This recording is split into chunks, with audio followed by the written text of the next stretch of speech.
Hi hello ನಮಸ್ತೆ G Kannada ನ್ಯೂಸ್ಗೆ ಸ್ವಾಗತ. ನಾನು ಯಶೋಧ ಪೂಜಾರಿ. ವೀಕ್ಷಕರೇ, ಬಿಗ್ ಬಾಸ್ ಮನೆಯಲ್ಲಿ ಇದ್ದಷ್ಟು ದಿನವೂ ಕೂಡ ಅದ್ಭುತವಾಗಿ ಆಟ ಆಡಿಕೊಂಡು ಜನರ ಮನಸ್ಸನ್ನು ನೇರ ಮಾತುಗಳಿಂದಲೇ ಗೆದ್ದಂತಹ ಮಾಳು ಅವರು ಅಚಾನಕ್ ಆಗಿ ಶಾಕಿಂಗ್ ಅನ್ನೋ ರೀತಿಯಲ್ಲಿ ಬಿಗ್ ಬಾಸ್ ಮನೆಯಿಂದ ಹೊರಗೆ ಬಂದಿದ್ದಾರೆ. ನನ್ನ ಜೊತೆ ಮಾಳು ಅವರಿದ್ದಾರೆ, ಅವ್ರನ್ನ ಮಾತನಾಡಿಸ್ತಾ ಹೋಗ್ತೀನಿ. 91 ದಿನಗಳ ಬಿಗ್ ಬಾಸ್ ಜರ್ನಿ ಹೇಗಿತ್ತು ಅಂತ ಅವರ ಮಾತುಗಳಿಂದಲೇ ಕೇಳಿ ತಿಳ್ಕೊಳ್ಳೋಂಥ ಪ್ರಯತ್ನವನ್ನು ಮಾಡ್ತೀನಿ. ನಮಸ್ತೆ, ಹೇಗಿದ್ದೀರಾ? ನಮಸ್ತೆ ಮೇಡಮ್. ಬಿಗ್ ಬಾಸ್ ಜರ್ನಿ ಚಲೋ ಐತ್ರಿ. ಯಾಕಂದ್ರೆ ಒಂದು ನನ್ನ ಜೀವನಕ್ಕೆ ಇನ್ನೊಂದು ಹಾದಿ ನಿರೂಪಿಸಿಕೊಟ್ಟೈತಿ. ಎಕ್ಸೆಪ್ಟ್ ಮಾಡಿರ್ಕಿಲ್ಲ, ನಾ ಒಳಗೆ ಅದಕ್ಕಲ್ಲೇ ಹಿಂಗಿರ್ತೈತಿ ಹಂಗಿರ್ತೈತಿ ಅಂತ ಹೇಳಿಸಿಂದ ಅವ್ರ ಮಾತಿನಿಂದನೂ ನಾ ಇನ್ನೂ ಒಂದು ಸ್ವಲ್ಪ ಇಲ್ಲಿ ಹೊರಗೆ ಹಿಂಗೂ ಇರ್ತಾರ ಜನ, ಇವ್ರ ಜೋಡಿನೂ ಹಿಂಗೂ ಇರಬೇಕು, ನಾ ಇನ್ನು ಹಿಂಗೂ ಬದಲಾಗಬೇಕಂತ ಹೇಳಿಸಿಂದ ಅಲ್ಲಿ ಭಾಳ ಯೋಚನೆ ಮಾಡಿ ನಾ ಅಲ್ಲೂ ಬದಲಾಗಿ ಇಲ್ಲಿ ಹೋಗ್ಬೇಕಾರೆ ಬದಲಾಗಬೇಕಂತ ಹೋಗಿನಿ. ಅಲ್ಲಿ ಹೋಗಿ ಪೂರ ಅಂತಿ ಬದಲಾದ್ನಿ. ಇನ್ನು ಜನ ಹಿಂದೆ ಹೆಂಗಿರ್ತೈತಿ ಮುಂದೆ ಹೆಂಗಿರ್ತೈತಿ, ಹಿಂದೆ ಹೆಂಗೆ ಮಾತಾಡ್ತೈತಿ ಮುಂದೆ ಹೆಂಗೆ ಮಾತಾಡ್ತೈತಿ ಅನ್ನೋದು ಅಲ್ಲಿ ನಾವು ಒಂದು ತಿಳ್ಕೊಂಡು ಬನ್ನಿ. ಒಂದು ಖುಷಿ ಐತಿ. ಬಿಗ್ ಬಾಸ್ ಮನೆ ಅಂದ್ರೆ ಒಂದು ದೇವ್ರ ಗುಡಿ ಇದ್ದಂಗೆ. ನೀವು ಮಾತು ಸ್ವಲ್ಪ ಕಡಿಮೆ ಆಯಿತು ಅಂತ ನಮಗೆ ಗೊತ್ತಿಲ್ಲ. ನಮಗೂ ಒಂದು ಕಾಲ ಅವರ್ ನಾವು ಮಿಸ್ ಇಲ್ಲದೆ ನೋಡ್ತಾ ಇದ್ವಿ, ಆಯಿತಾ? ನೀವು 24 ಗಂಟೆಗಳ ಕಾಲ ಇರ್ತಿದ್ರಿ. ಮಾತಾಡೋದು ಸ್ವಲ್ಪ ಕಮ್ಮಿ ಮಾಡಿದ್ರಾ, ಸೈಲೆಂಟ್ ಆಗಿರ್ತಿದ್ರಾ, ಹೇಗೆ ಅಂತ ಹೇಳಿ? ನಾ ಏನು ಸೈಲೆಂಟ್ ಅಂತಿ, ಯಾವಾಗೂ ಸೈಲೆಂಟ್ ಅಂತೀವಿಲ್ಲ. ಮಾತಂತಿ ಕಡಿಮೆ ಇರೋದಿಲ್ಲ. ಮಾತು ಎಷ್ಟು ಬೇಕಷ್ಟು ಆಡಿದನು, ಎಷ್ಟು ಬೇಕಷ್ಟು ಮಾತಾಡಿದನು, ಯಾರಿಗೆ ಎಷ್ಟು ಮಾತಾಡ್ಬೇಕಷ್ಟು ಮಾತಾಡಿದನು, ಸ್ಟ್ಯಾಂಡ್ ಎಲ್ಲಿ ತೊಗೋಬೇಕಲ್ಲಿ ತೊಗೊಂಡನು, ಏನು ಟಾಸ್ಕ್ ಆಡ್ಬೇಕು ಅದನ್ನು ಆಡಿದನು, ಏನು ಚಟುವಟಿಕೆ ಬಂದಾಗ ಮಾಡ್ಬೇಕು ಮಾಡಿದನು, ನಾಮಿನೇಷನ್ ಪ್ರಕ್ರಿಯೆದಾಗ ಎಷ್ಟು ಕೊಡಬೇಕಷ್ಟು ಕೊಟ್ಟದನು, ಎಂಟರ್ಟೈನ್ ಮಾಡ್ಬೇಕಾದ್ರೆ ಮಾಡಿದನು. ನಾ ಯಾರಿಗೂ ಮಾತಾಡಿಲ್ಲ ಅಂತ ಹೇಳಿ ನಾ ಇದನ್ನಂತಿ ಒಪ್ಕೋದಿಲ್ಲ, ಒಪ್ಕೋಕೆ ಸಾಧ್ಯ ಇಲ್ಲ ಮೇಡಮ್. ನನ್ನ ವ್ಯಕ್ತಿತ್ವ ಎಷ್ಟೈತಿ ನಾ ಅಷ್ಟು ತೋರಿಸ್ಕೊಟ್ಟದನು. ಅವ್ರಿಗೆ ಐತಿ ನಾ ಇಲ್ಲದ ಒಂದೊಂದು ಸೇರಿಸಿ ಅದನ್ನು ಪೇಜ್ ಗಟ್ಟಲೆ ಮಾಡಿಸಿ ನನಗೆ ಹೇಳುವಂಥ ಅವಶ್ಯಕತೆ ಇದ್ರಿಕ್ಕಿಲ್ಲ. ನೇರ್ ನೋಡಿ ನನಗೆ ಎಷ್ಟು ತಿಳ್ಕೊಂಡ್ನು, ಅವ್ರ ಬಗ್ಗೆ ಎಷ್ಟು ತಿಳ್ಕೊಂಡ್ನು ಅಷ್ಟು ಉತ್ತರ ಕೊಟ್ಟದನು ಅಂತ ನನಗೆ ಅನಿಸ್ತೈತಿ. ಓಕೆ, ಅಂದರೆ ನಮಗನಿಸ್ತು ಈ ಉತ್ತರ ಕರ್ನಾಟಕ ಭಾಗದವರು ನೇರವಾಗಿ ಮಾತಾಡ್ತಾರೆ, ಖಡಕ್ಕಾಗಿ ಮಾತಾಡ್ತಾರೆ. ಆ ಮಾತುಗಳಿಂದ ಎಲ್ಲರೂ ಹರ್ಟ್ ಆಗುತ್ತೆ ಅಂತಲೇ ಸ್ವಲ್ಪ ನೀವು ಮಾತಾಡೋದನ್ನ ಕಡಿಮೆ ಮಾಡಿದ್ರಾ ಹೇಗೆ ಅಂತ ಹೇಳಿ ಅಂದ್ರೆ ಸ್ಪೆಷಲ್ ಅನಿಸಿದ್ದು? ಹಾಂ, ಓಕೆ ಮ್ಯಾಮ್, ನಾನು ಅದೇನು ತಪ್ಪಿಲ್ಲ ಮ್ಯಾಮ್ ಅನಿಸಿದ್ದ. ನನ್ನ ಸ್ಪೆಷಲಾಗಿ ಹೇಳ್ಬೇಕಂದ್ರೆ ಖಡಕ್ಕಾಗಿ ಅನಿಸೋಕಿತ್ತೂ ನನ್ನಿಂದ ಇವ್ರಿಗೆ ನೋವು ಆಕೈತಿ. ನನ್ನಿಂದ ನನ್ನ ಜನ, ನನ್ನ ಭಾಷೆ, ನನ್ನ ಅಶ್ಲೀಲ ಭಾಷೆ ಆಯಿತು. ನಾ ಪ್ರತಿಯೊಬ್ಬರಿಗೆ ಕುಂಡು ಬೇಕಾದ್ರೂ ಬೇಗಳ, ಎಳು ಅನ್ನಬೇಕಾದ್ರೂ ಬೇಗಳ, ಬಾ ಅನ್ನಬೇಕಾದ್ರೂ ಬೇಗಳ, ನಮ್ಮ ದೋಸ್ತಿ ತೊಂದರೆಲಾಯಿತು, ನಮ್ಮ ಫ್ರೆಂಡ್ಸ್ ಸರ್ಕಲಲ್ಲಿ ಆಯಿತು, ನಾವು ಮಾತಾಡೋ ರೀತಿ ಆಯಿತು, ನಾವು ಯುದ್ಧದ ರೀತಿ ಆಯಿತು. ಈ ರೀತಿ ನಾ ಇಲ್ಲಿ ಹೊರಗಿದ್ನಿ. ಅದೇ ರೀತಿ ನನಗೆ ಅಲ್ಲಿ ತೊಗೊಳಕ್ಕೆ ಇಷ್ಟ ಇಲ್ಲ. ಯಾಕಂದ್ರೆ ಅಲ್ಲಿ ನನ್ನವ್ರಂತ ಯಾರಿಲ್ಲ, ಅಲ್ಲಿ ಪ್ರತಿಯೊಬ್ಬರು ಕಂಟೆನ್ಸ್ಟ್, ಎಲ್ಲರೂ ಒಬ್ಬೊಬ್ರು ಗೆಲ್ಲಬೇಕಂತ ಬಂದವ್ರ. ಅವ್ರ ಮುಂದೆ ನಂದು ಇಂಥ ವ್ಯಕ್ತಿತ್ವ ನನಗೆ ತೋರಿಸುವಂಥ ಅವಶ್ಯಕತೆಯೂ ಇಲ್ಲ. ಅವ್ರು ಹೆಂಗೆ ಇರ್ತಾರೋ ನಾನು ಹಂಗೆ ಇರಬೇಕು, ಅವ್ರು ಹೆಂಗೆ ನಡ್ಕೋತಾರೋ ನಾನು ಹಂಗೆ ನಡ್ಕೋಬೇಕು ಅನ್ನೋದೊಂದು ಭಾಳ ನನಗೆ ಪ್ಲಸ್ ಇತ್ತು. ಮಾಳು ಅಲ್ಲಿ ನನಗೆ ಹೊರಗೆ ಹೆಂಗೆ ಪೋಟ್ರೆ ಹಾಕೋತಿನೋಕಿತ್ತನು, ನಾ ಅಲ್ಲಿ ಚೇಂಜ್ ಆಗಕ್ಕಂತ ಹೋದವ ಮನುಷ್ಯ. ನಾ ಅಲ್ಲಿ ನನಗೆ ಬೈಗಳ ತೊಗೋಬೇಕು ಅನ್ನೋದು ಆಸೆ ಇದ್ರಿಕ್ಕಿಲ್ಲ. ಇದೊಂದು ಹೇಳಕ್ಕೆ ಇಷ್ಟಪಡ್ತನು. ಯಾಕಂದ್ರೆ ನನ್ನಿಂದ ಜನ ಇಲ್ಲಿ ಏನು ಕಲಿಬೇಕಂದ್ರೆ ಒಂದು ಒಳ್ಳೆತನ ಕಲಿಬೇಕು.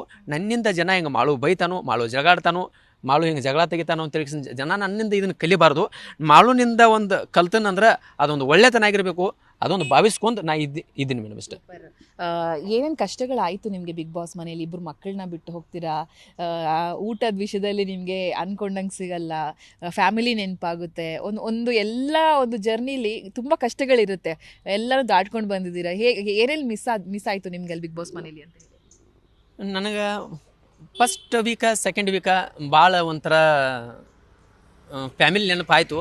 ಅದು ಫ್ಯಾಮಿಲಿ ನೆನಪು ಆದ ತಕ್ಷಣ ಫಸ್ಟ್ ಸೆಕೆಂಡ್ ಸ್ವಲ್ಪ ಹೆಲ್ತ್ ಇಶ್ಯೂ ಆಯಿತು. ಅಂದ್ರೆ ಸ್ವಲ್ಪ ಊಟ ಇತ್ತು, ಅದ್ಭುತವಾದ ಊಟ, ಅದ್ಭುತವಾದ ಒಳ್ಳೆ ಅಡುಗೆ. ನಮಗೆ ನಾ ತಿನ್ನೋ ಊಟಕ್ಕೆ ಇನ್ನೂ ಬೇಕನ್ನಿಸ್ತು. ನನಗೆ ಹೊಟ್ಟೆ ತುಂಬ ಸಿಗಲಿಲ್ಲ. ಯಾಕಂದ್ರೆ ಹೊಟ್ಟೆ ತುಂಬ ಸಿಗಲಿಲ್ಲ ಅಂದ್ರೆ ಅಲ್ಲಿ ಏನು ಮಾಡೋಕ್ಕೆ ಬರೋದಿಲ್ಲ.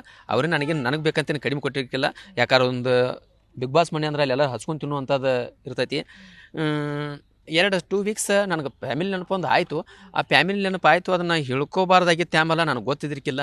ಏನೋ ಒಂದು ಮನಸ್ಸು ಬೀಚಿ ಒಬ್ರ ಮುಂದೆ ಹೇಳ್ಕೊಣ, ಅದನ್ನು ನಾಮಿನೇಟ್ ಪ್ರಕ್ರಿಯೆದಾಗ ಮಾಳು ಫ್ಯಾಮಿಲಿ ನೆನೆಸ್ಕೋತಾನು, ಮಾಳು ಮನೆ ಬಿಗ್ ಬಾಸ್ ಮನೆಯಾಗ ಇರೋಕೆ ಲಾಯಕ್ಕಿಲ್ಲ ಅಂತೇಳಿ ಕಿಸಿಂದ ನಾಮಿನೇಟು ಮಾಡಿರು.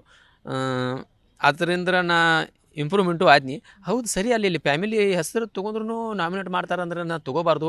ಇಲ್ಲಿ ಮಾಳು ಹಿಂದೆ ಮುಂದೆ ಯಾರೂ ಇಲ್ಲ, ಮಾಳು ಒಬ್ಬ ಅಂತ ಹೇಳಿಸಿಂದ ಇಲ್ಲಿ ಜೀವನ ಮಾಡ್ಬೇಕು ಅನ್ನೋದು ತಲೆಯಾಗ ತೊಗೊಂಡು ಮನಸ್ಸಿಗೆ ಮುಡಿಸ್ಕೊಂಡು ಅಲ್ಲಿಂದ ನಾನು ಫ್ಯಾಮಿಲಿ ಹೆಸರು ತೊಗೊಲಿಲ್ಲ, ನನ್ನ ಮಕ್ಕಳ ಹೆಸರು ತೊಗೊಲಿಲ್ಲ. ನಾನು ಎಷ್ಟು ನೋವು ಆದ್ರೂ ನನ್ನ ಆತ್ಮದಾಗ ನಾ ಒಳಗಷ್ಟೇ, ನಾ ಅಷ್ಟೇ ಮರಿಗಿದನ ಹೊರತಾಗಿ ಇನ್ನೊಬ್ರ ಮುಂದೆ ಹೇಳ್ಕೊಲಿಲ್ಲ.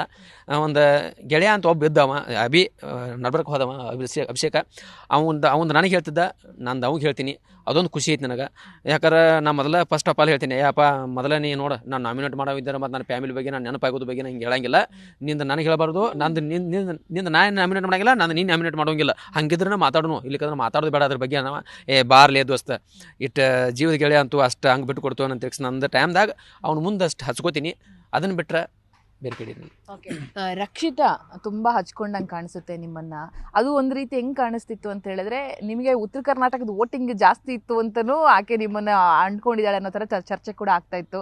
ಇದ್ರ ಬಗ್ಗೆ ನೀವೇನ್ ಹೇಳೋದಕ್ಕೆ ಇಷ್ಟಪಡ್ತೀರಾ ಅಂತ ಹೇಳಿ? ನಿಜವಾಗ್ಲೂ ರಕ್ಷಿತಾ ಪ್ರೀತಿ ತೋರಿಸ್ತಳು, ನನ್ನೂ ಹಚ್ಕೊಂಡಳು. ಇನ್ನೂ ಪ್ರತಿಯೊಂದು 4 ಜನ ಆಯಿತು ಯಾಕಡೆ ಅವ್ರ ಜೋಡಿ ಅವ್ರ ಮೇಲೆ ಪ್ರೀತಿ ತೋರಿಸ್ತಾಳು.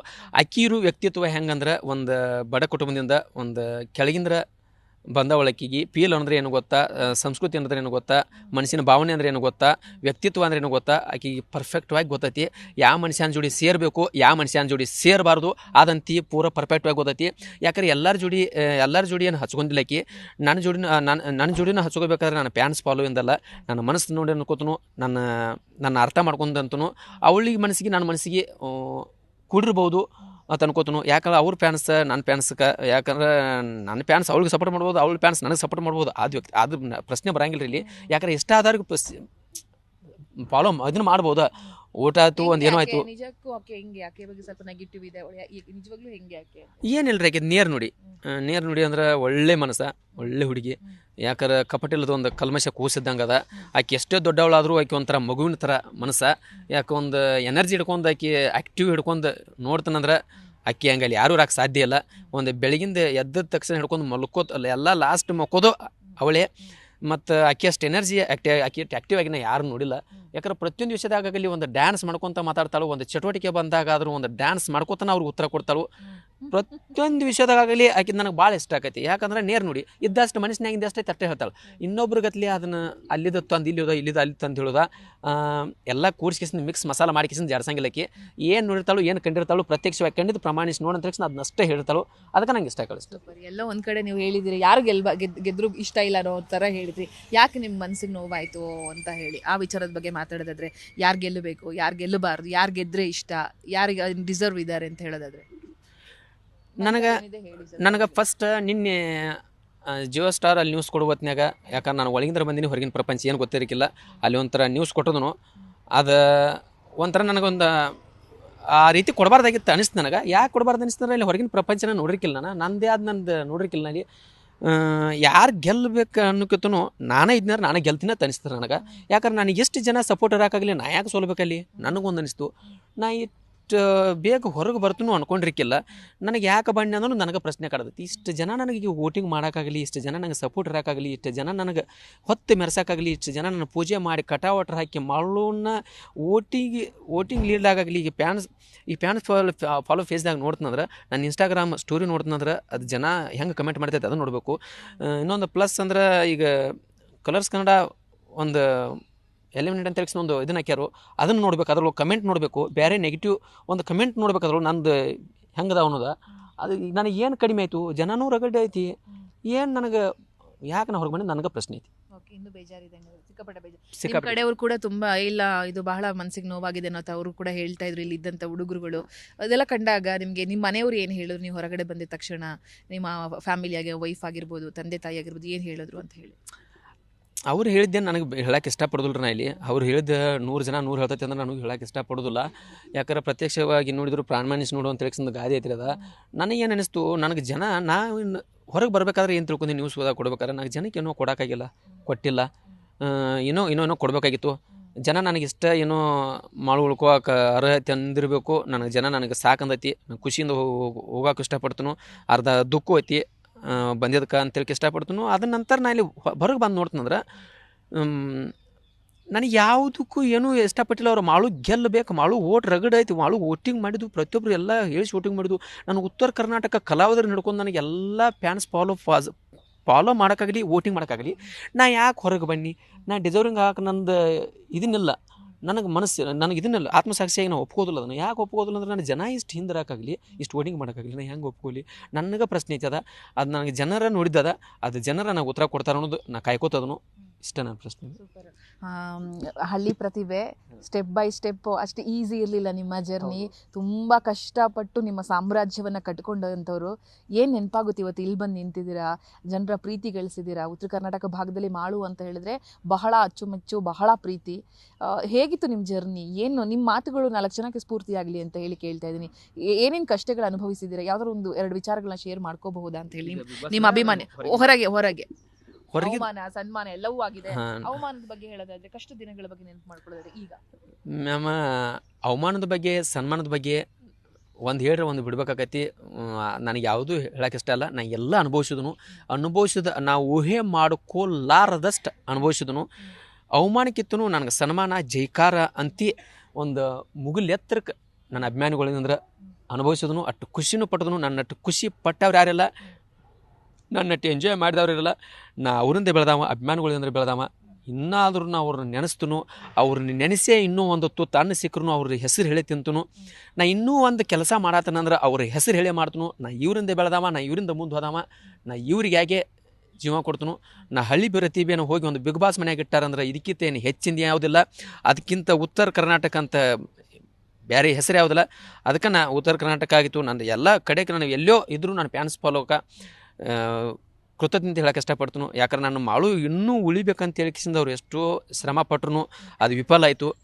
ಅದು ನನಗೊಂದು ಬೇಜಾರು ಇಷ್ಟ.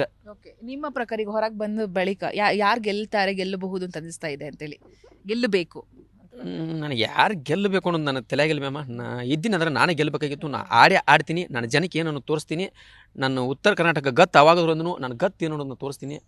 ನಾನು ಇವಾಗ ಆಗಿಲ್ಲ ಯಾರಿಗೂ. ಯಾಕಂದ್ರೆ ಇನ್ನೂ 3 ವಾರ ಐತಿ. ಇದ್ರ ಇವರ ಆಡ್ತಾರೋ ಯಾಕಂದ್ರೆ ಈಗ ಒಳ್ಳೆ ಕ್ಯಾಂಡಿಡೇಟ್ ಹೊರಗೆ ಬಂದರು. ಸೂರಜ್ ಬಂದ, ನಾ ಬನ್ನಿ 1 ವಾರದಾಗ.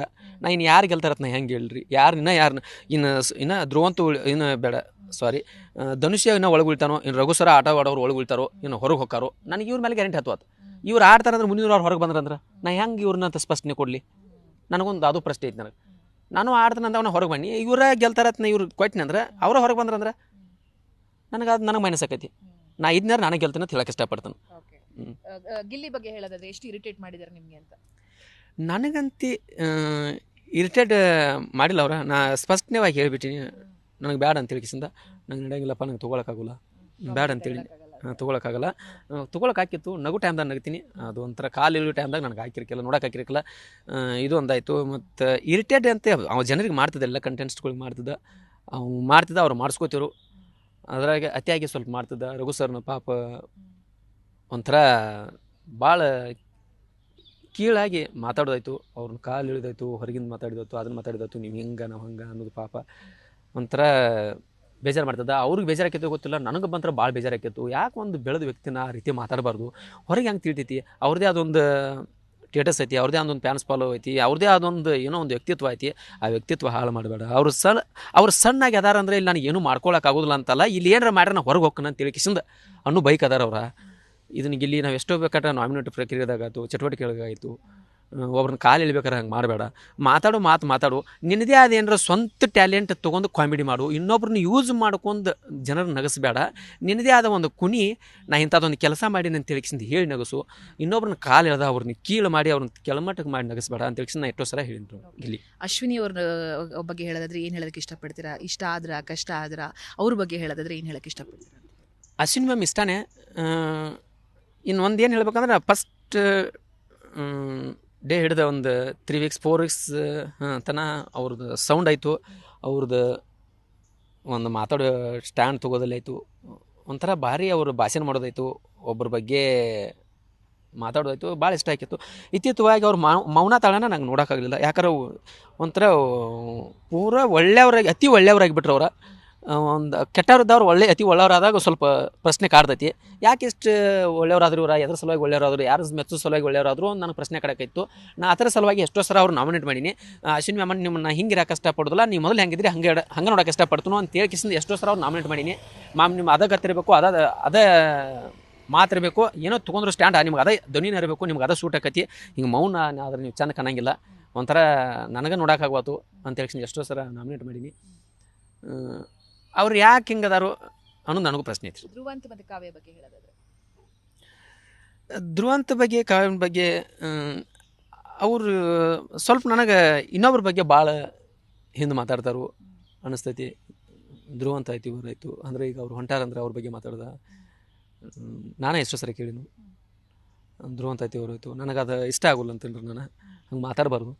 ಏನೂ ಇದ್ರೂ ನೀವು ಮನುಷ್ಯನಾಗೆ ಇಟ್ಕೊಂಡು ನಿನಗೆ ಅದು ಬೇಡಾಗಿತ್ತಂದ್ರೆ ಒಂದು ನಾಮಿನೇಟ್ ಪ್ರಕ್ರಿಯೆಗೆ ಹೇಳು, ಬೇಕಾದ್ರೆ ಒಂದು ನಾಮಿನೇಟ್ ಮಾಡು, ಬೇಕಾದ್ರೆ ಒಂದು ಚಟುವಟಿಕೆ ಹೇಳು, ಬೇಕಾದ್ರೆ ಸುದೀಪ್ ಸರ್ ಮುಂದೆ ಹೇಳುವಂಗಿದ್ರೆ ಒಂದು ಅಲ್ಲಿ ಅದನ್ನ ಹೇಳು. ಇನ್ನೊಬ್ರ ಮುಂದೆ ಮಾತಾಡಿದ್ರೆ ಅದು ನಾವು ಎಷ್ಟು ಚೀಪಾಗಿ ಕಾಣ್ತು ಜನಕ್ಕೆ ಅನ್ನೋದು ತಲೆ ಪರಿಜ್ಞಾನ ಇಟ್ಕೊಂಡು ಮಾತಾಡ್ಬೇಕಂತ ನಂದು. ಸ್ಪಂದನ ಬಗ್ಗೆ ಸ್ಪಂದನ ಹೆಂಗಿತ್ತು ಅಂದರೆ ಸ್ಪಂದನ ಹೊರಗಡೆ ಬಂದೇ ಬಿಟ್ರು ಅನ್ನೋ ಥರ ಚರ್ಚೆ ಆಗ್ತಾ ಇತ್ತು. ನೆನೆ ಸಡನ್ ಆಗಿ ಸ್ಪಂದನ ಅಲ್ಲ ಮಾಡು ಅನ್ನೋದು ಒಂಥರ ಎಲ್ರಿಗೂ ಗೊತ್ತಾದಾಗ ಒಂಥರ ಸ್ಪಂದನ ಅಲ್ವಾ ಅನ್ನೋದ್ರ ಚರ್ಚೆ ಆಯಿತು. ಅದೇನಿರಲಿಲ್ಲ ನನಗೆ ಇನ್ನೊಂದ್ರ ಪ್ರಶ್ನೆ ಐತಿ. ಯಾಕಂದ್ರೆ ನನಗೆ ಬರಬೇಕಾದ್ರೆ ನನಗೆ ಒಂದು ಇಂಟರ್ವ್ಯೂ ತೊಗೊಂಡ್ರೆ ಅಲ್ಲಿ ನನಗೆ ಏನು ಅನಿಸ್ತು, ಇತ್ತು ಬಂದಿದ್ದು ಅರ್ಧ ಖುಷಿ ಐತಿ, ಅಲ್ಲಿ ಇದ್ದದ್ದು ಒಂದು ಅರ್ಧ ನಂಗೆ ಇದ್ದದ್ದು ಅಂದ್ರೆ ಬಂದದ್ದು ಅರ್ಧ ಖುಷಿ ಐತಿ, ಅರ್ಧ ದುಃಖ ಐತಿ. ನಾ ಇನ್ನೂ ಇರಬೇಕಾಗಿತ್ತು, ಹೋಗಬೇಕಾಗಿತ್ತು, ಏನೂ ಹೋಗ್ಬೇಕಾಗಿದ್ದಿರ್ಕಿಲ್ಲ. ಇನ್ನು 3 ವಾರ ನನಗೇನು ಭಾಳಲ್ಲ, ಈ 91 ದಿನ ಕಳೆದ್ರೆ 3 ವಾರ ನನಗೆ ಭಾಳಲ್ಲ. ಇಲ್ಲಿ ಎದುರಿಸ್ಬೇಕು, ಇದನ್ನು ಆಟ ಆಡಬೇಕು, ಅಂದವ್ರಿಗೆ ನಾ ಫೈಟ್ ಮಾಡಬೇಕು ಅನ್ನೋದು ಭಾಳ ಹಠ ಇತ್ತು. ಅದನ್ನು ತಲೆಯಾಗಿ ಇಟ್ಕೊಂಡು ಇನ್ನಾದ್ರೂ ಒಂದು ಥರ ಒಂದು ವಿಚಾರ ಮಾಡಬೇಕಾದ್ರೆ ಅದನ್ನೇ ವಿಚಾರ ಮಾಡ್ತೀನಿ. ಮುಂದಿನ ಟಾಸ್ಕ್ ಬಂದಾಗ ನಾನು ಹೆಂಗೆ ಆಡಬೇಕು, ಹೆಂಗಿಲ್ಲ, ಇದನ್ನು ಹೆಂಗೆ ಗೆಲ್ಲಬೇಕು. ಇನ್ನು ಅವರು ಸ್ಮಾರ್ಟ್ ವರ್ಕ್ ಯೂಸ್ ಮಾಡ್ತಾರೆ ಅಂದ್ರೆ ನಾ ಅವ್ರಿಗಿಂತ ಡಬಲ್ ಸ್ಮಾರ್ಟ್ ವರ್ಕ್ ಯೂಸ್ ಮಾಡಿ ಗೆಲ್ಲಬೇಕು ಅಂತ ತಿಳಿಸಿದ ಭಾಳ ಹಠ ಇತ್ತು. ಅದೊಂದಿತ್ತು.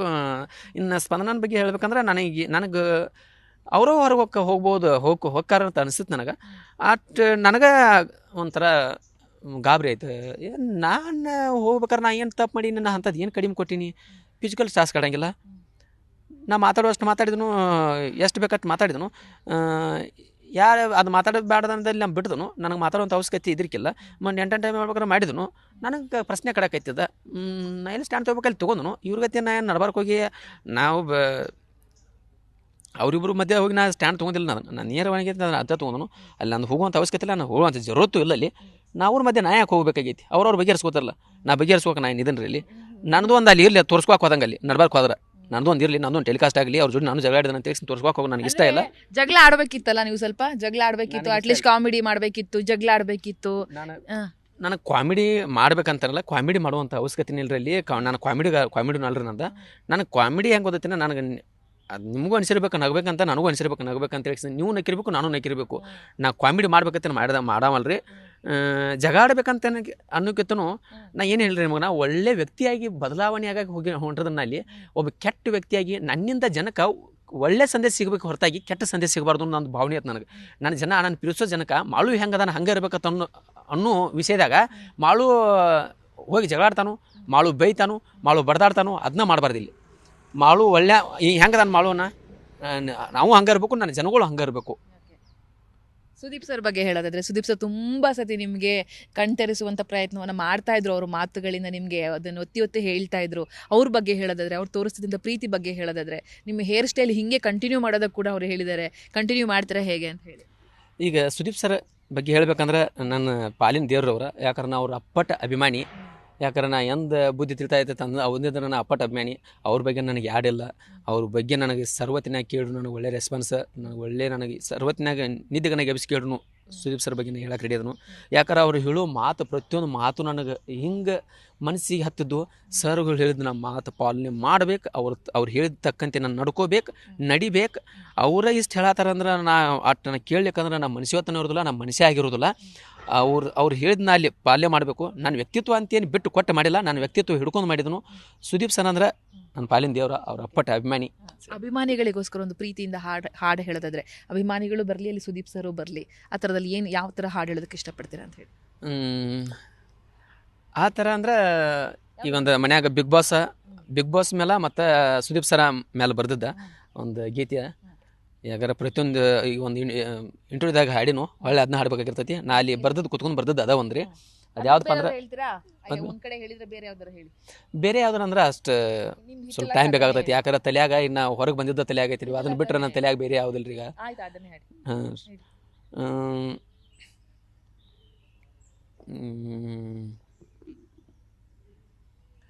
ಧ್ವನಿಯೋ ಧ್ವನಿಯೋ ಇದುವೇ ಕೋಗಿಲೆ ಧ್ವನಿಯೋ ಧ್ವನಿಯೋ ಧ್ವನಿಯೋ ಇದುವೇ ಜೇನಿನ ಹನಿಯೋ ಧ್ವನಿಯೋ ಬೆಳಕಾದರ ಎದಿ ಡವ ಡವ ಬಡ್ಕೋತೈತಿ ಕೇಳಿರ ಬಿಗ್ ಬಾಸ್ ಧ್ವನಿಯೋ ಓ ಕೇಳಿರ ಬಿಗ್ ಬಾಸ್ ಧ್ವನಿಯೋ ಕಾಣದ ದೇವರು ಬಿಗ್ ಬಾಸು ಪಾದರು ಕಾಣುವ ದೇವರು ಕಿಚ್ಚ ಸುದೀಪ್ ಸರು ನೀವು ಆಡು ಮಾತು ನಮಗ ವೇದ ವಾಕ್ಯ ನಿಮ್ಮನು ನಾವು ಪಡೆದ ಅಪರೂಪದ ಮಾಣಿಕ್ಯ ಬಿಗ್ ಬಾಸು ಸುದೀಪ್ ಸರು ಬಿಬಿ ಶೋಗೆ 2 ಕಣ್ಣಿವರು ಅಭಿಮಾನಿಗಳ ದೇವರು. ಓಕೆ, ಅಭಿಮಾನಿಗಳ ಪ್ರೀತಿಗೆ ಏನು ಹೇಳ್ತೀರಾ ಅಂತ ಹೇಳಿ. ಅಭಿಮಾನಿಗಳೆಲ್ಲ ನೊಂದ್ಕೊಂಡಿದ್ದಾರೆ, ಇಷ್ಟು ಬೇಗ ಬಂದ್ಬಿಟ್ರು ಅಂತ. ಅದನ್ನು ಕರ್ನಾಟಕದ ಜನತೆಗೂ ಕೂಡ ನೋವಾಗಿದೆ. ಏನು ಹೇಳೋದಕ್ಕೆ ಇಷ್ಟಪಡ್ತೀರಾ ಅವರ ಪ್ರೀತಿಗೆ? ಯಾಕಂದ್ರೆ ನಾವು ಒಂದೇ ಮಾತು ಹೇಳ್ತಾನು, ನನಗೆ ಕಣ್ಣಾಗಂತಿ ದುಃಖ ಇಲ್ಲೇ ಐತಿ. ಬರೀ ಮಾಳು ಇದನ್ನ ಬರೀ ಹತ್ಕೊಂಡ ತೋರಿಸ್ತಾನಂತ ಹೇಳ್ಕಿಸಿಂದ ಹೇಳ್ತಾನಂತ ಹೇಳ್ಕಿಸಿಂದ ಭಾಳ ತಡ್ಕೊಂಡವನು. ಅವ್ರು ನನಗೆ ಇದನ್ನ ಹೊಳಗೆ ಸೋಷಿಯಲ್ ಮೀಡಿಯಾ ಒಂದು ಇನ್ಸ್ಟಾ ಪೇಜ್ ನೋಡ್ತಂದ್ರೆ ಇದನ್ನು ನೋಡ್ತಂದ್ರೆ ಹಿಂಗೆ ದುಃಖ ಉಕ್ಕಿ ಬರತ್ರಿ. ಅದನ್ನು ಭಾಳ ತಡ್ಕೊಂಡು ನಾನು.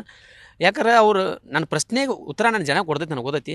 ಯಾಕಂದ್ರೆ ನಾವು ಒಳಗಿದ್ದದಕ್ಕೆ ಉತ್ತರ ಅವ್ರು ಕೊಡ್ತಾರೋ. ಮಾಳು ಹೆಂಗಿದ್ದ ಹೆಂಗಿಲ್ಲ, ಆಡ್ಯಾನೋ ಇಲ್ಲೋ ನೋಡ್ಯಾರಲ್ಲೋ, ನನ್ನ ಜನ ಉತ್ತರ ಕೊಡ್ತೈತಿ. ನನಗೆ ಜನರ ಬಗ್ಗೆ ನನಗೆ ಯಾಡಿಲ್ಲ. ಅವ್ರು ನನ್ನ ಪಾಲಿನ ದೇವರು ಯಾವತ್ತಿದ್ರು. ಅವ್ರನ್ನ ಪೂಜಿಸ್ತಾನ, ಆರಾಧಿಸ್ತಾನ. ಅವ್ರು ನನ್ನ ಹೊತ್ತು ಮೆರೆಸ್ತಾರೆ. ಅವ್ರನ್ನ ನಂಬಿಕೆ ನಾವು ಉಳಿಸ್ಕೊಂಡು ಅಲ್ಲಿ ಮನ್ಯಾಗ ಇದ್ದಂಗೆ ಅವ್ರ ನಂಬಿಕೆಗಂತ ನಾ ಯಾವುದೂ ಎರಡು ಬಗ್ದಿಲ್ಲ. ಅವ್ರ ನಂಬಿಕೆಗೆ ನಾ ಉತ್ತರ ಕೊಟ್ಟನು ಅಂತ ಹೇಳಕ್ಕೆ ಇಷ್ಟಪಡ್ತನು. ನನ್ನ ಕಾಯವ್ರು ಅವ್ರ, ನಾನು ಇದನ್ನು ಮಾಡೋರು ಅವ್ರ ಕೈಯಾಗ ನನ್ನ ಪ್ರಶ್ನೆ ಐತಿ, ಅವರು ಉತ್ತರ ಕೊಡ್ತಾರೆ ಅಂತ ಹೇಳಕ್ಕೆ ಇಷ್ಟಪಡ್ತೀನಿ.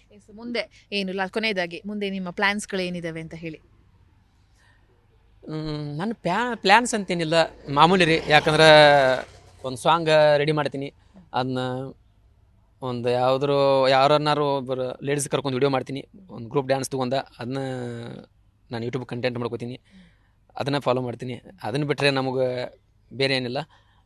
ಅದನ್ನು ಬಿಟ್ಟರೆ ಬೇರೆ ಆಪರ್ಚುನಿಟಿ ಬಂದ್ರೆ ನನಗೆ ಇಷ್ಟ ಅದಲ್ಲಿ ಹೋಗ್ತೀನಿ, ಇಷ್ಟ ಇರಲಿಕ್ಕೆ ಇಲ್ಲ. ನನಗೇನೋ ನನ್ನ ಮನಸ್ಸು ಇತ್ತಂದ್ರೆ ಅಲ್ಲಿ ಹೆಜ್ಜಿಡ್ತೀನಿ, ಇಲ್ಲಕ್ಕಂದ್ರೆ ಆಗಲ್ಲ. ಬಿಗ್ ಬಾಸ್ ಮನೇಲಿ ಏನು ಮಿಸ್ ಮಾಡ್ಕೋತಾರೆ ಕೊನೆಯದಾಗಿ ಹೇಳೋದಾದ್ರೆ? ಬಿಗ್ ಬಾಸ್ ಮನೆಯಲ್ಲಿ ಏನು ಮಿಸ್ ಮಾಡ್ಕೋತಂದ್ರೆ ನನಗೆ ಸದ್ಯಕ್ಕೆ ನಾನು ಸುದೀಪ್ ಸರ್ ಮಿಸ್ ಮಾಡ್ಕೋತೀನಿ, ಬಿಗ್ ಬಾಸ್ ಮಿಸ್ ಮಾಡ್ಕೋತೀನಿ ಸರ್. ಅವ್ರಿಬ್ಬರನ್ನ ನನಗೆ ಮೂಲಕ ಯಾರು ಮಿಸ್ ಮಾಡ್ಕೊಂಗಿಲ್ಲ, ಎಲ್ಲರೂ ಸಿಗ್ತಾರೋ. ನನಗೆ ಅವ್ರು ಸಿಗೋದು ದೇವ್ರಂದ್ರೆ ಪದೇ ಅವ್ರಿಬ್ಬರು. ಯಾಕಂದ್ರೆ ನನಗೆ ಸುದೀಪ್ ಸರ್ ಈ ವೀಕೆಂಡಿಗೆ ಸಿಗಲಿಲ್ಲ, ಅದೊಂದು ಭಾಳ ದುಃಖ ಅಂದ್ರೆ ಭಾಳ ಉಕ್ಕಿ ಬಂದಿತ್ತು. ನಾ ಇದ್ದಾಗ ನಾವು ಹೊರಗೆ ಬರುವಾಗ ಸುದೀಪ್ ಸರ್ ಇರಲಿಲ್ಲ, ಅದೊಂದು ನನಗೆ ಭಾಳ ಮನಸ್ಸಿಗೆ ಹರ್ಟ್ ಆಯಿತು. ಅದೊಂದು ಭಾಳ ನನಗೆ ಕೆಟ್ಟ ದುಃಖ ಇದ್ದಿತ್ತು ನನಗೆ. ಸುದೀಪ್ ಸರ ಹೋಗುತ್ನಾಗ ಅವ್ರು ದರ್ಶನ ತೊಗೊಂಡು ಹೋದ್ನಿ. ಅವ್ರು ದೇವ್ರ ಗುಡಿ ಅಂತಿದ್ದಲ್ಲಿ ಆ ದೇವ್ರ ಗುಡಿಗೆ ನನಗೆ ಪ್ರಸಾದ ಸಿಕ್ತು. ಬರುತ್ನಾಗ ನಂಗೆ ದೇವ್ರ ದರ್ಶನ ಆಗಲ್ಲ ಅಂತ ತಿಳಿಸಿದ ಅವರು ಅಪ್ಪಟ್ಟು ಅಭಿಮಾನಿ ಆಕಿಸಿಂದ ಅದೊಂದೇ ಬೇಜಾರಾಯ್ತು. ಭಾಳ ಕಂಟ್ರೋಲ್ ಮಾಡ್ಕೊಂಡು ಅದ್ರ ಸಲುವಾಗಿ ನಾನು ಕಣ್ಣೀರು ಸೂಸೋದು ಬೇಡ. ಹಿಂದಿಲ್ ನಾಳೆ ನನಗೆ ಎಷ್ಟು ಕ್ಲೋಸ್ ಆಗಿ ಅದಾರಂದ್ರೆ ಇನ್ನು ಹಿಂದಿಲ್ ನಾಳೆ ಒಮ್ಮೆ ಸಿಗ್ಬೋದು ಅಂತ ತಿಳಿಸಿಂದ ಕಂಟ್ರೋಲ್ ಮಾಡ್ಕೊಂಡು ಇಷ್ಟ. ನಮ್ಮ ಪ್ರಕಾರ 100% ಅವ್ರ ಮಾರ್ಕ್ಸ್ ಸಿನಿಮಾ ಬಿಸಿ ಇರೋದ್ರಿಂದ ನಿಮ್ಗೆ ಸಿಕ್ಕಿಲ್ಲ. ಮೇ ಬಿ ಕರೆಸ್ಕೊಳ್ತಾರೆ ಅನ್ಸುತ್ತೆ. Thank you so much. ಮುಂದಿನ ನಿಮ್ಮ ಜರ್ನಿ ಸೂಪರ್ ಡೂಪರ್ ಆಗಿರಲಿ. ಒಳ್ಳೊಳ್ಳೆ ಹಾಡುಗಳನ್ನು ಕೊಡಿ. ಕನ್ನಡ ಸಿನಿಮಾ ಇಂಡಸ್ಟ್ರಿಗಳಲ್ಲೂ ಕೂಡ ನಿಮ್ಮ ಹಾಡು ರಾರಾಜಿಸಲಿ. ಆಲ್ ದಿ ಬೆಸ್ಟ್ ನಿಮಗೆ. Thank you ma'am. Thank you so much. ವೀಕ್ಷಕರೇ, ಇದು ಮಾಳು ಅವರ ಮಾತುಗಳು. ಇದು ಈ ಹೊತ್ತಿನ ವಿಶೇಷ. ನೋಡ್ತಾ ಇರಿ ಜಿ ಕನ್ನಡ ನ್ಯೂಸ್, ಸತ್ಯವೇ ಸುದ್ದಿಯ ಜೀವಾಳ.